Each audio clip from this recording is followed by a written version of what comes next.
Čau! Čau! Šodien mēs atkal filmējam, vai esam informācijas centra iebraucējiem raidījumā. Es dzīvoju Latvijā šeit un tagad. Harijs Kadiķis. Kurš ir man otrā?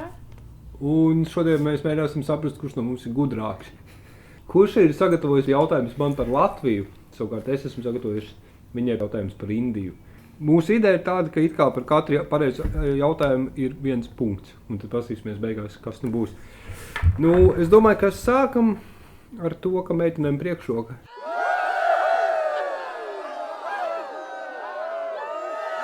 Labi, tad pirmais jautājums ir tāds viegls. Kas ir Latvijas himnas autors? Kārlis Zāle? Nē, Baumeņa Kārlis. Jā. Cik Indijā ir štatu? Un tad ir 3 atbilžu varianti – 28, 29 vai 31. 28. Man ir it kā pasītos, ka 28 ir pareizi, jā, tad tev ir arī viens punkts. Sarāk 1-1, es pierakstu. Jā, labi. Kāds ir Latvijas nacionālais dzieds? Zieds? Jā. Man izvēlas, vai? Jā, protams, jā. Pīpene, bābole, nātrene. Pīpene? Jā. Nopietni? Jā. Es pat nezinu, kāda izstāst pīpene. Es skatījos internetā un it kā šī ir pareizā atbilde. Ok, pīpene. Populārākā un nozīmīgākā Indijas upe. To zina visi, man liekas. Gangā. Tieši tā. 2-2. 2. Kurš ir vecākais publiskais muzejs Latvijā un Baltijā? Pirmā izvēle – Rīgas vēstures un kuģniecības muzejs, vienīgais piena muzejs Latvijā, Stiklā muzejs. Mums ir piena muzejs? Jā. Kas tas? Tas ir biespiens izstādīts. Es saku vēstures kuģniecības muzejs. Jā. Pirmais Indijas prezidents. Tev vajag variantus? Variants. Es kā atceros, man vajag varianti. Tātad varianti – Sarvepalli Rāda Krišnans, Raģendra Prasāds vai Zakirs Huseins. Varbūt Raģendra Prasāda. Jā! Jā. Raģendra Prasāds, tātad man te pierakstīts, bija Indijas prezidents no 1950. gada līdz 1962. gadam. Jā. Es vienkārši atceros par to pirmo sievieti. To, kā viņi sauc? Gandhi. Jā, Indira Gandhi. Tā. Saka domāt, kaus. Es vismaz pēc šī jautājuma sapratu, ka Indijā arī ir tā, ka galvenais džeks īstenībā ir premjerministrs. Latvijas vēsturiskais novads vai novadi, kurš izveidojā Altarmarkas pamierā rezultātā. Pirmais ir Kurzeme, otrais Ventspils novads, trešais Latgalē vai Vidzeme. Nē, Latgalē un Vidzeme. Ok, tas ir kā piena muzejs. Ja godīgi, man nav nejausmas, bet Kurzeme, Ventspils. Man patīk Kurzeme. Vienkārši tāpēc, ka man patīk Kurzeme. Bet ne, es teikšu Kurzeme. Labi, pareizā atbildē ir Latgale un Vidzeme. Tas nozīmē, kā man nav punkts. Šis jautājums ir ļoti vienkāršs. Indiešu dievs ar zīloņa galvu. Ganešā. Tieši tā. 4-3. Tāds vieglāks jautājums. Kā sauc pirmo vēlēto tautas pārstāvniecību Latvijā? Pirmā – Atlints, Satversmes sapulce, Saima. Satversmes sapulce? Jā. Tātad jautājums tev. Cik Indijā ir iedzīvotāju?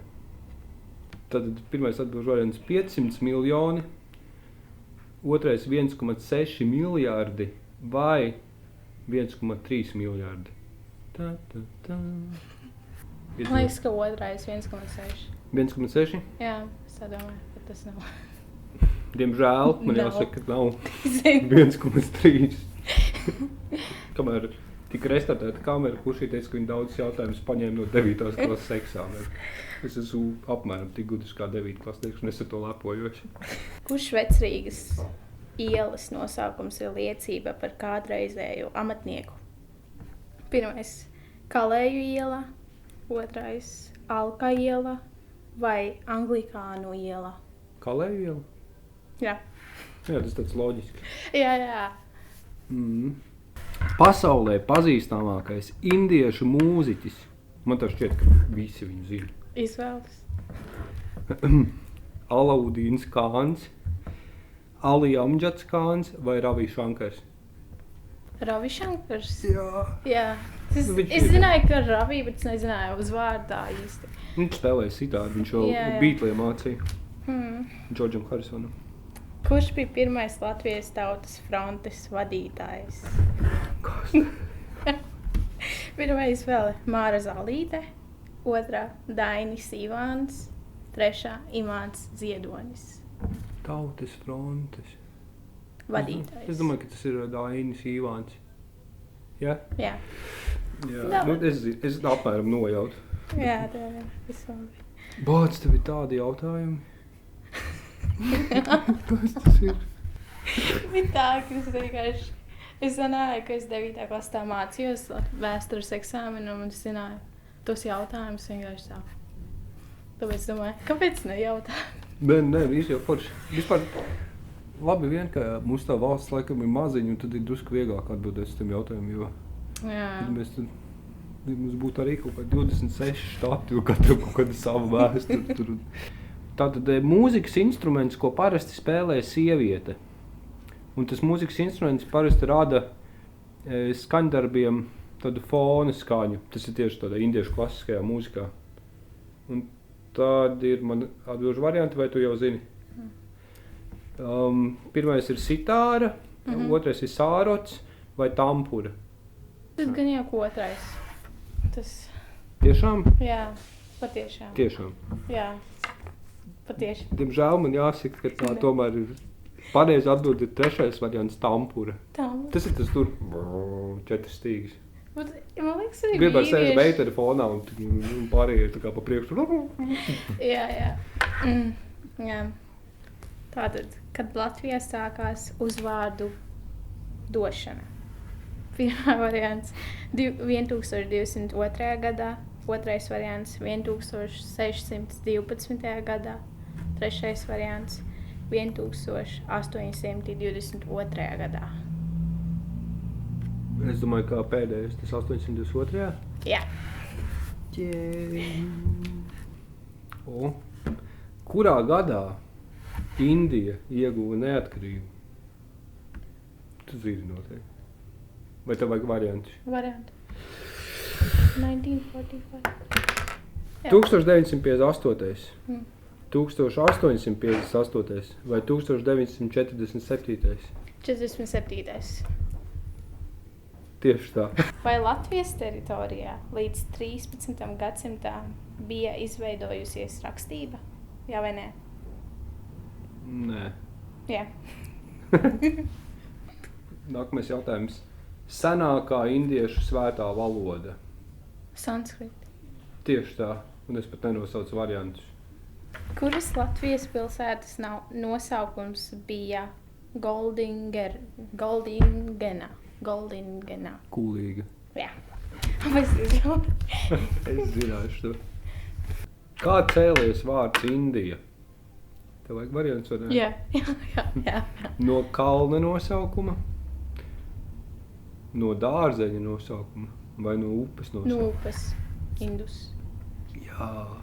Indas upes nosaukuma. Tieši tā. Kura ir pirmā Latvijā sarakstīta kronika?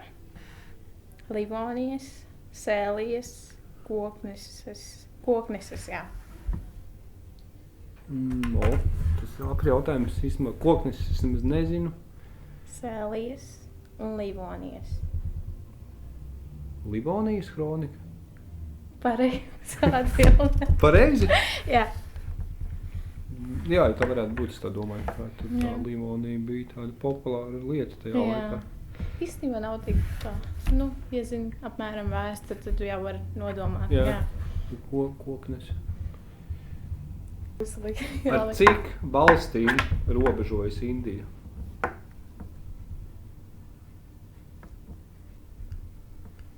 Ar 9, ar 10 vai ar 7? 7. 7? Pareizi. 7, jā.